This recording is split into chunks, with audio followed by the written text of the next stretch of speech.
What up, Nation? Welcome to episode 9 of the WiseTake Nation podcast, CK013.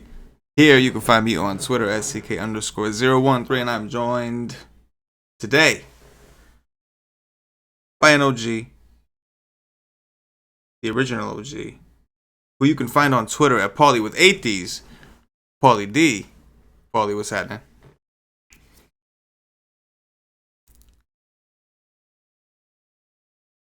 Yes, yeah, exciting is the right word. And today we are joined by a special guest from the WiseTake Nation. He writes our showdown articles. For those subscribed to WiseTake.com, does a really good job with those. Formerly known as Matty Ice, still known as Matty Ice, but nowadays we know him as Schribezy. I think it's Schribezy, but we call him Schribezy, so keep it real. You can find him on Twitter at Schribezy.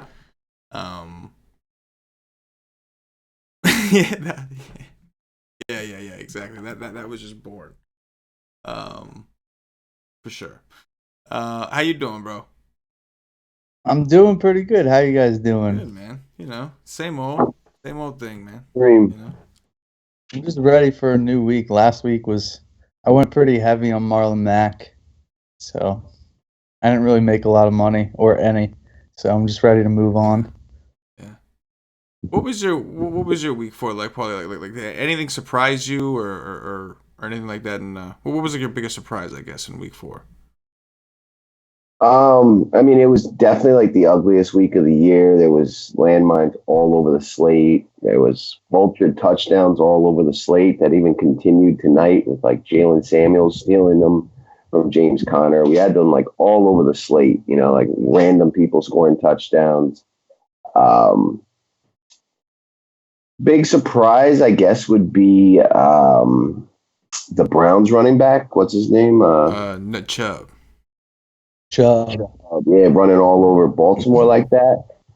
Come to find out, their like run stopping D lineman was out that we used to target the Ravens in the run game when he was out a few years ago. So actually wasn't a huge surprise, but I just missed that on the injury report.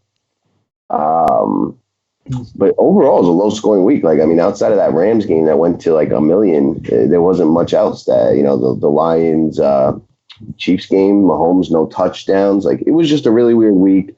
Most people around the industry did not do very well. Moving on to week 5, like Schribezy said. I like it. That's pretty much all I have to say about it. All right, fair enough. He's like, all right, I think we're good with week 4. We'll go to week 5. And I'm with you guys. Week 5 looks pretty awesome, both from a fantasy perspective and from a betting perspective. So I'm with you guys 100%. I'm ready to move on to week 5 as well. Excited. Even to start it off, like the Thursday night game is just awesome. It's like there's a lot of good games. Like, you know, even if it's not like great teams, they're in good matchups. Like some of the games we have coming up that we'll talk about, I'm sure at some point, is like the Bengals and Cardinals, right? Two just teams that are just bad on, you know, both sides of the ball, but for fantasy purposes, very good. So I think it's gonna be a fun week, man. It's gonna be a really fun week. Speaking of the Thursday night football game, let's go ahead and get things started with that one. Paulie, I'm gonna kick it to you first, man. Just looking at it now, Thursday night football, we have the Seahawks and the Rams. I think the Seahawks are home. Yeah, Seahawks are home. Yeah. Rams are 2-point underdogs on the road. 49 is the current over/under provided by DraftKings Sportsbook. Anything you would better? Yeah, well, I mean, I texted you like an hour ago when I looked ahead, and I was like, that game could have some fireworks.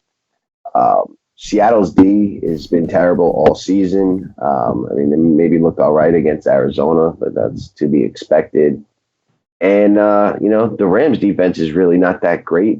They were involved in a handful of shootout type games last year that went to the moon. And like, I think this is clearly one of them. We have 2 very good offenses, 2 very good quarterbacks, and 2, you know, pretty poor defenses. Like, I think the Rams run stopping is decent, but their pass defense is going to be horrible. So this should be, you know, both quarterbacks throwing a lot, unless the Seattle can get it going on the ground. Like with Carson, they'll try, but I just don't think so. Or they could fall behind, and I think we just end up with a similar type game to Tampa Bay Rams with just a lot of throwing. clock not moving, super high scoring, and that's how I'm going to play it. No doubt. Yeah, not really a good spot for the Rams coming off giving up 55 points at home. Now you got to deal with going to Seattle with that stadium on a really short week. So whatever reset button they need to do to get their shit together on defense, it's not going to happen this week. I don't think so. Fair enough. So, Paul, what was your what was your bet here? Over? I'd take the Rams in the over. Like, I could switch to Seattle. Like, I could see Seattle winning too. Like, Russ Wilson can win any game, but man, I just think they're so bad defensively, like terrible. I don't think the Rams are terrible. Like, some of that was defensive. Like, they had a pick six, got through two other picks. Like, I don't know. I don't think Seattle's going to win this game. I don't think they're that good. If they do, it's going to be because Russ Wilson balled out. But definitely the over. And if I have to pick a side, I'd go with the Rams. Schribezy. Yep. Side note: did you know that Shaq Barrett on Tampa has 9 sacks through 4 games? But that's nice. That's insane. He's doing dirties. His neighbors are terrified. Guaranteed. I think the Rams are going to win. I don't think they're going to lose twice in a row. I think McVay is a lot smarter than Pete Carroll, and he'll figure out a way to outcoach him. So Rams +2 for you. What about? Do you have a take on the total or no? Are you with Paulie with the high scoring type of thing? Because you had mentioned earlier the issues with the Rams passing defense, and I do agree with both of you guys. But yet you both are still picking the Rams. So if that's the case, it's got to go over, right? Because the whole Oh yeah. I'm with you. Let's go.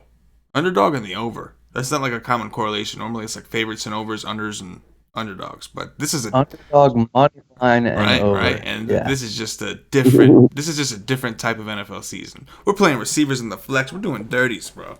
This is just one of those seasons. You know what I mean? Just this. Everything's. You can challenge pass interferences.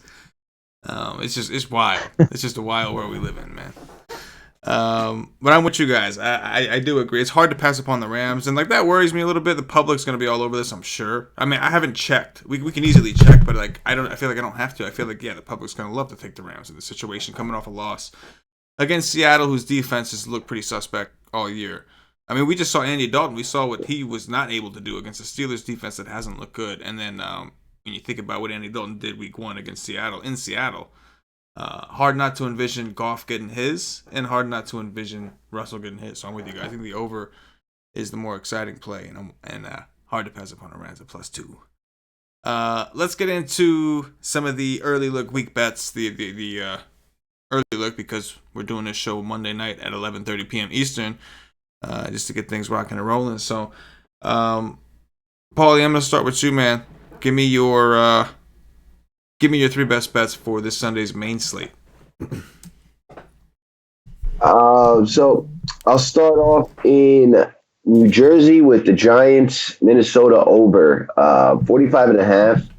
Just does not seem like enough points now that the Giants have a pretty solid, capable offense with Danny Dimes. So I expect Dalvin Cook to run all over the Giants. I expect the Minnesota offense to do whatever they want against the Giants because they do not have a good pass rush. They do not have anything really good on their defense. So the Vikings should come in and move the ball, score points, and I think Danny Dimes is going to make a name for himself trying to make as many comebacks because he's probably going to be trailing in most of his games. And I think they will be able to score some points. Like Green Bay moved the ball over Minnesota. Their defense might be a little overrated. So I think that total's a little low. I'll take the over in that game. Dallas, Green Bay. We don't have that many 4:00 games this week. Like this, there's two 4:00 games. Green Bay, Dallas, and Denver against the Chargers. I take the under 46.5 here. I also don't mind Dallas, like with not Dalvin Cook, Devontae Adams likely out. That's a big loss for Green Bay, and on the road in Dallas, I think Dallas wins, but more so I believe the under's coming in. Without Devontae Adams, the Green Bay offense is not going to be as good, and Dallas just will run all over Green Bay. Green Bay has allowed a top fantasy scoring running back in 3 of the 4 weeks, a top 5 fantasy scoring running back in 3 of the first 4 weeks. So Zeke should really eat here, and as long as they're winning, Dallas will just keep giving it to him, run the clock down like they did all last year. This total is way too high, in my opinion. And lastly, I will take the under in the Tampa Bay New Orleans game. New Orleans with no Drew Brees basically did the same thing as Dallas. Like they're going to run the ball with Kamara. And Tampa Bay's pretty good at stopping the run. And Tampa Bay is going to want to run the ball. Like that's they've been running a shit ton with both those backs. So I think the total is high on reputation, and this game should come in much lower. So 2 unders and an over in the Giants game. Doing dirties on a Monday. Schribezy.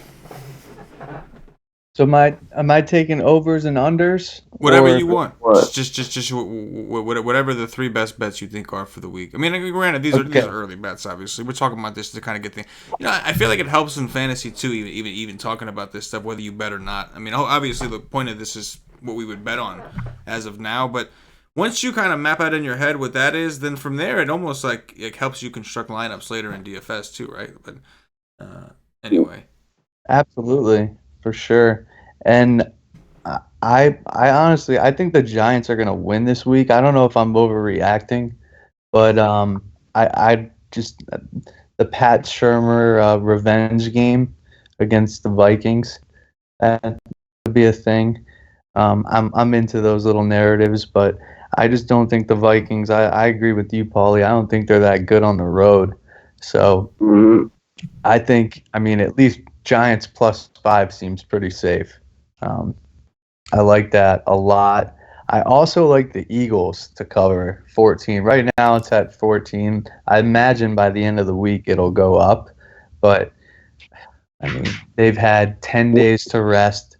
They'll be playing at home. Are you assuming Darnold's out? What's that? Are you assuming Darnold's out or in? Darnold, I'm assuming that he's out. Okay. Yeah. Okay. Yeah, I don't think that he's gonna play. But if he's in, it becomes a little bit more interesting. I still think they win. I don't. That does make it a lot more interesting. Well, they would adjust the line though. Like they wouldn't be 14-point favorites if Darnold was definitely adjusted. Right. What do you think it would be if he was playing? If they knew for sure? So, a lot of times they might have more inside info into if he's closer to playing or not. Sometimes it's baked into the line, but I think this line is screaming that he's not playing. Yeah, I would think so. If I had to guess what they would adjust the line to, I would say maybe 10, 9.5. They would still be big favorites because even without, regardless, the Jets just haven't looked great. So I still think the Eagles, and the Eagles are contenders in their division, whereas the Jets are just kind of let's see how they do with Le'Veon Bell and a second-year quarterback. So I think it would still be high for perception purposes. The Eagles, of course, coming off a week where they did beat Green Bay in Green Bay, very impressive win. Jets were embarrassing the last 2-3 weeks, blew a lead to Buffalo. So I think even if Darnold was for sure in, I think this line would maybe be around 10, 10.5, something like that. But at the same time, I still think if they officially rule him out, they might go up again. They might raise it to 15. They might go to 15.5 because they know for sure he's out. So that's an interesting call. It's a situation. I think from a DFS perspective, the Jets receivers will be interesting because the Eagles can't cover anybody. Right. Nobody. But they do a good job of kind of just bending but not breaking. And once their opponents get into the red zone, they kind of just pray that they stop them, and that's just kind of they live and die by that. So I don't think they'll give up any big plays or anything like that, but I definitely think for sure if Darnold doesn't play, they'll win by more than 14. And then the last one, assuming that Keenum doesn't play and Haskins plays, I think 15.5 seems, or 15 right now, seems pretty low for the Patriots, even though it's in Washington, especially if they're playing the rookie. I mean, it'll just be a bloodbath. What do you guys think about that game? Schribezy laying the wood, bro. He's laying numbers today. He's like, let's go. Double digits in the NFL. It's a new ball game. I like it, man. I like it. I like it, man. He's willing to lay the points. I mean, like, those are two. Assuming Darnold is out, and then looking at that, assuming Haskins does start, as we said, how bad Haskins looked in his initial, outing, and how bad the Jets have looked without. They're playing two teams that are playing really well offensively. So I understand it. It's like it's scary to lay that much in the NFL, but in this day and age, like we're kind of seeing some of these teams extremely lopsided. Paulie, what do you think? Yeah, I mean, if it's Haskins, I think the Patriots smoke them. I mean, the Patriots had a pretty easy schedule. Like, I know they played the Jets, the Dolphins, and the Steelers weren't that good. And they've allowed, like, so much less points than anyone in the league. Like, they've only allowed 27 points so far this year. Like, the next closest is, like, in the 60s. Right. But granted, they've had, like, the easiest schedule so far, like anybody. Like, the Bears are next closest with 45. And the Redskins, if they're going to stick with Haskins, and McLaurin is out, he'll probably come back. But still, it's only like a week removed from a hamstring injury. Like, they're going in the wrong direction right now, and they're probably, even like looking to the draft and thinking about tanking kind of situation. Gruden, I heard rumors, was going to get fired if they lost that game. He didn't, but it's not good. So I'm cool with that. Even if the other kid played, like, it's still possible. If Keenum's in there, maybe he gets a spot back. He's a vet, backdoor cover. Because the one thing, the Patriots haven't been running it up on opponents. Like, they've actually kind of let off the gas once they get the lead. They took Tom Brady out of one game, and the other kid threw like a pick six, and they put Brady back in. Like. But yeah, I mean, if it's Haskins, like, I like it a lot, and if it's Keenum, I still could see it. So I'd take the Patriots with the points.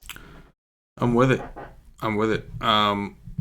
The three that I wrote down, number one was one of the ones Paulie said. Also, over 45.5 in the Giant game seems very reasonable. The Giants are playing pretty fast, actually, and they're playing efficiently. You both hit on it. The Minnesota Viking defense has not looked that good on the road. They've even gotten ran on. You saw against the Packers, they gave up over 100 rushing yards. So I'm with you. I think that total is a little too low. I think they're kind of like, I guess, based off of how the Vikings defense have been in the past, they're kind of just making you assume, well, the Giants suck, right? It's a big mismatch. And I also think, like, I didn't even have it written down. I didn't consider it, but to Beasley's point, I agree that the Giants, like, right, like, wouldn't you want to take the points, the home dog in that situation? It seems like, like, like the way we're thinking. They've got great history beating up on Minnesota at home over 30 years. Like, they've won a lot. They don't play them that often, and like, we've won 2 in a row. Wow. Like, it's crazy. Like, like, I thought I left the Giants for dead, and now, like, even I didn't think Danny Dimes was going to be this good, right. And like, our O-line still isn't that good, and our defense isn't that great, but like, he's inspired that team, and beating Washington is nothing special, but they did it the right way. They crushed them, and they're in the mix. I mean, I don't think anyone's catching Dallas, but they're one game behind them right now. Like, I think we're going to see an inspired team come out. So I didn't think that initially, but once he said it, I was like, that's a good point. Yeah, I still feel a little safer at least saying the over right now, because I'm pretty confident that the Giants are not stopping Dalvin Cook. That's, I'm not worried about the Vikings scoring, because, like, they're not stopping Dalvin Cook, but. I do have some, like, I don't think why can't Danny Jones and these guys, like, Jones didn't do great last week because he didn't have to, like, you know what I mean? He just didn't have to. Like, if he's got to keep up, I think he's capable. I think he will, and I like that game. And we get Golden Tate. Golden Tate's back next week. That's true. Man, Damn, doing them Yeah, dirty the line seems disrespectful. to the Giants, right? Yeah. Yeah. It does. Yeah. I mean, unless they know something that we don't in Vegas, which usually is the case. But It's perception. You know, like people think the Vikings are good and they think the Giants Yeah. suck. Like the line's not what's supposed to be. It's what perception is. I think the Giants are going to try and sell out to stop the run and make Kirk Cousins beat them. That's you got that history there too, right? Cousins played for the Redskins for how long? Like, Yeah. Oh, that's true. Man. This narrative street all over the place. It's in your face. You got the Shermer thing. You were talking about the Shermer thing earlier. It's like, shit, let's go. Let's go. I love it, man. I love it. Let's go ahead and get it. You got 2 more, What was that? right? Did it? Don't you got like 2 more? You're right. My bad. Oh, My we got bad. No, over you're right. Ravens -4. Yeah, I do like the Ravens. I'm still not that impressed with the Steelers. You beat up on a bad Bengals team. And the pass rush got there. I just think like the issue here is like that was against Andy Dalton's not a mobile quarterback, right? What happens if you got a Lamar Jackson type in that situation where the pressure comes and he can actually run and escape? I think he's going to expose the Steelers defense. So I do like, and the rushing attack in general. Mixon did look good. Mixon was able to get yards on the ground. So you consider now your quarterback can run. You got a running back and Ingram that can run. You even got the Gus Edwin dudes that they got plays with. So I think 4 is a pretty low number. I know the Browns came out and like whooped up on them. I do definitely want to check the injury report. That's something that we definitely gotta. We're not gonna have that shit right now. But Ravens -4, and then yeah, actually, I think that's it. Yeah, I think that's it. Doing dirties on a Wednesday, or is it Monday? I think I said that once. Monday night dirties. Let's go. Let's get into the Sunday night game, because usually when we do this show, I forget at least one game, and it will not be the Sunday night game because we've got the Indianapolis Colts visiting the Kansas City Chiefs. Chiefs are -10.5 point favorites at the DraftKings Sportsbook. Over under is set at 57. 57. Chiefs are at home. Schribezy, I'm gonna start with you first this time. Just change it up a little bit on a Sunday night. You know what I mean? Sunday night vibes. I think excuse me. I think that Mahomes is gonna explode in this game, especially if all those guys that are injured on the Colts are out on defense. I just think he's just gonna go out and have an absolute field day and just hit people on all cylinders. That game was so tilting the other day against the Lions. The Lions. The Watkins touchdown that should have happened, that didn't happen. I honestly just think that this week they're going to come out, they're going to make a statement. What did Andy Reid say after the game? Did you see that? About he was like not something about Picasso. I don't know. It was like not all. I don't even remember. You would have just had to read the quote, but yeah.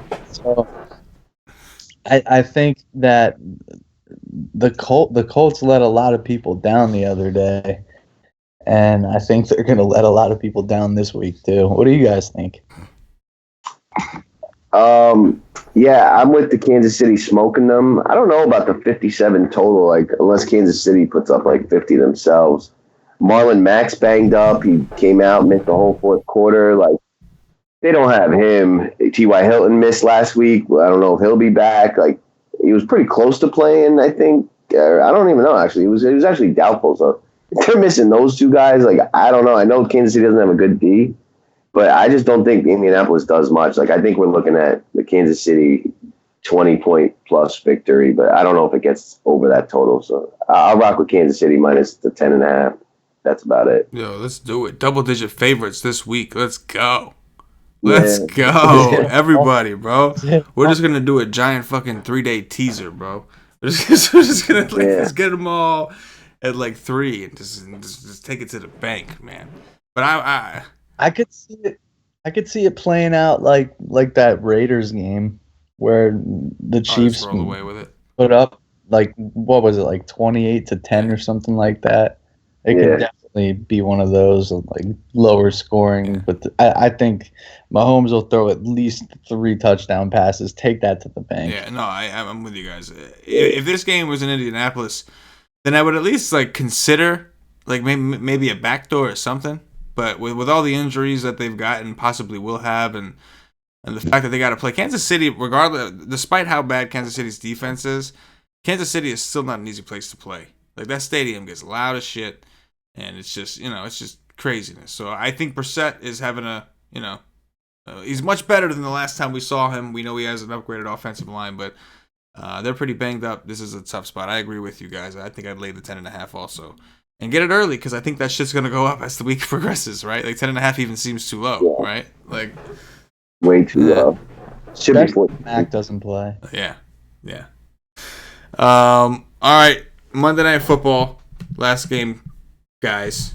Cleveland Browns. Oh my God. This is ridiculous. They're just forcing. They're just forcing the Cleveland Browns down our throats. Every prime time, bro. This is crazy. They had 1 week where they weren't on prime time, and it's bam, it's right back. 3 out of 5 weeks. This is ridiculous. The Cleveland Browns visiting the San Francisco 49ers. Niners are 3.5-point home favorites. 46.5 is the total. Paulie D, back to you. What do you think?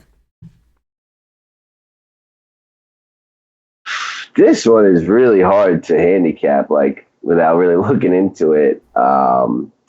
Cleveland really impressed smoking Baltimore on the road.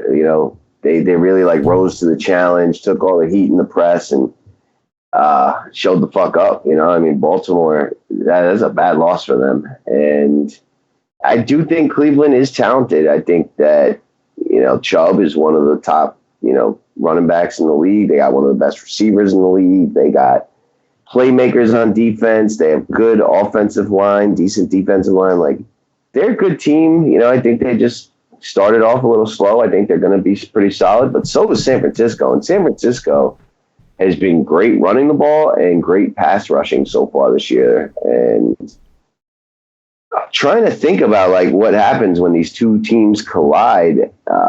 I'm just going to take the Browns with the points because I think it'll be close, so at worst, I think they'll lose by 3. And, so taking those 3.5 is nice. With the total, I mean, I guess I'll say the over because, I mean, against Baltimore, we had like a 65-point game, and San Francisco's been scoring points against, defenses we respect, like the Steelers. And I guess I'll go with the over, but I'm really not that sure. I mean, San Francisco's on a bye, so they're going to be rested. Like, I got to look into this a little more, but I'll say Cleveland getting the points for sure at this point. But that's just a weird game, like out of division and teams that are different than like what they've been for a long time. They're different. Yeah, they're different. Schribezy. It is an interesting game. I mean, I'm sold on the Kyle Shanahan second year offensive system thing, and Jimmy Garoppolo's had a year to kind of figure stuff out, and their defense looks good, but I don't know if I'm necessarily completely sold on them yet either. I mean, they've looked good, but they've also beaten Tampa, who just blew up the Rams out of nowhere. But the Rams probably just thought they were going to walk in and walk out with that one. I'll leave it to that. But the Niners have beaten the Bengals, Steelers, and I mean, they were on a bye last week. Yeah, and they were on a bye, exactly. So, I'm not completely sold on them. The thing that could make a difference in this game, like you said, is their pass rush.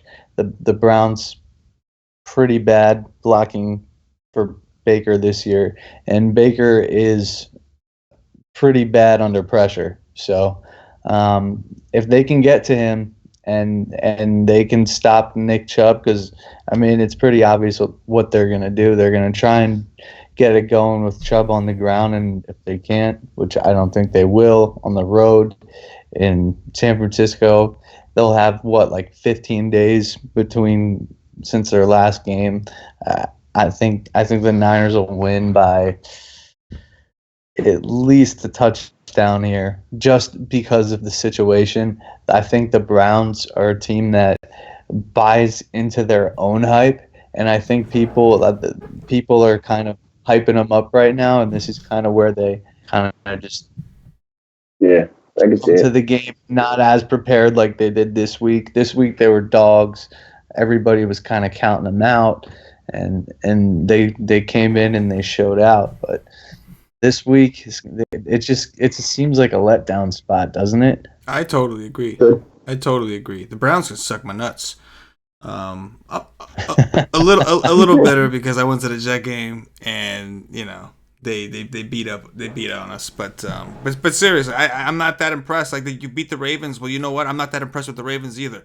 The Ravens beat Miami Yeah, and Arizona. You know what I'm saying? Like, it's like the closing score of the Kansas City game was close, but that game was never actually close. Like Baltimore was never really within range of winning that game. Like Kansas City was clearly way better than them, and it was 23-6 at one point. Right. So I agree. I think like the Browns across the country, I'm not totally impressed with any of those guys, and like clearly I don't think highly of the Steelers either because the Ravens are one of my picks going into this week. But I think the Niners defense is pretty good. They are coming off of a bye, and we know that the Browns secondary want to check on this. We know the Browns secondary was pretty banged up. Lamar Jackson wasn't able to take advantage. But between Kittle and some of these guys they do have, I wouldn't be surprised. For like fantasy purposes, I don't know how much I'm going to be into that game. Like, well, I guess it's a showdown thing, so I'll figure it out. It's a showdown. But it's like Garoppolo's been spreading shit out. So that makes me a little worried. But if you have a bad secondary, that's probably a good thing because he could just literally just attack who he wants. And if he doesn't care who he's throwing it to, and he's just going to throw it to the read, throw it to the spot, then they can just literally single out whoever they need to in that Brown secondary and just do dirties.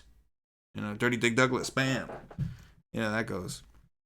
But yeah, I'm with the whole Browns thing. Maybe I'm a little biased because I feel like ESPN is forcing them down my throat. Like you're making me watch the Browns every freaking week. Like, you know what I'm saying? It's just like what is going on? Like it's crazy. It's crazy. All right, let's do some Survivor picks. So that we're gonna do a Survivor pick. No Miami. No Miami this week. There's no Miami Miami bye week. Oh shit! What am I gonna do? Yeah. I don't know what I'm gonna do in fantasy sports. I'll take the bye week. Yeah, I know, right? The bye week minus 25. Let's do it. Doing dirties. Survivor picks, guys. We don't have Joey this week, but Schribezy is gonna step in and do dirties in his name. Paulie, I'm starting off with you first, though, bro. Who's the pick this week with no Miami to lean on? This is the week you gotta survive. I hate to say this because I really want the Jets to do well, but I think I'll take Philly. Like I've used some of the other teams, and I haven't used Philly yet, so I'll take the Eagles, even though I think their defense is absolute trash. But it's a good setup. Even if Darnold plays, he's coming back from mono. Like he's gonna be rusty. Like I think they'll win for sure, regardless who's quarterback. No, I'm with you. I think that makes sense. And like this is probably like the Eagles won't be like to Matt's point. The Eagles secondary is one of those teams where like you can never like when are you ever going to take them again? Except in a situation like this, especially with what I mean? Because like even Matt, like I'm sure Matt's optimistic and he loves his Eagles, but I'm sure that every time that like the game-winning drive is coming from the other team, his heart drops a little bit. I'm sure. Dude, I'm sure. if you read my write up for that Eagles game the other night, the accuracy on what happened with Devontae Adams just literally just walking onto the field, pulling down his pants and just taking a giant dump all over the Eagles secondary all game. I mean, it's just how it goes. It was steamy. It was definitely steamy, no doubt. What about you, Matt? Survivor. Who would be your Survivor pick? All right. I don't know. I don't know who he's already taken, but I don't either. I don't know who I've taken. Like I think. I don't think that the Texans are gonna lose to the Falcons. Ooh, a Wow, hot that's take. bold. Yeah, I like it. A little bit of a hot take action. He You're gonna take a Yeah. 5-point in a underdog survivor, you can in sacrifice the points. Like, let's survivor pool. go. Nuts on the table. Let's go. The Texans are gonna beat the Falcons. Oh, you took the Yeah. Texans. Oh, Okay. okay. I think you said it the I other don't way. know. I said I don't think the Falcons are gonna beat the Texans. Yeah.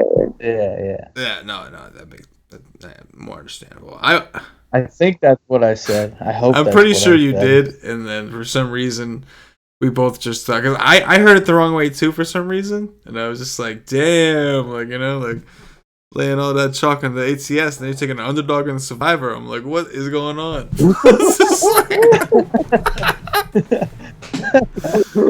like what? Like he's just slanging it around over the shoulder. It's like you know what I mean?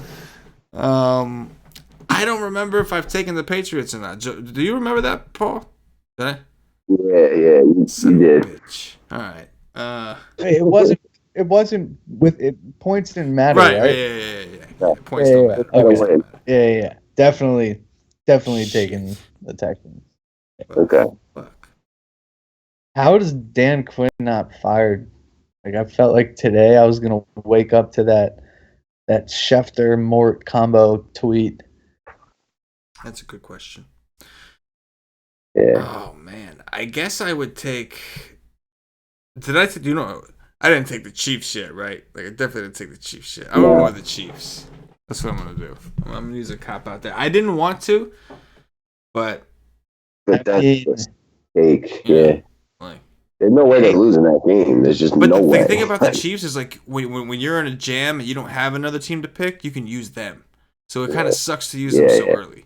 Because I'd be willing to take them against a good team if I had to. You know what I mean? Yeah. I still got New England in my back pocket. Man. I'm riding that. Oh, you dirty dick. Yeah. You bastard. Patriots, Eagles, Chiefs, Texans, Chargers, money line parlay.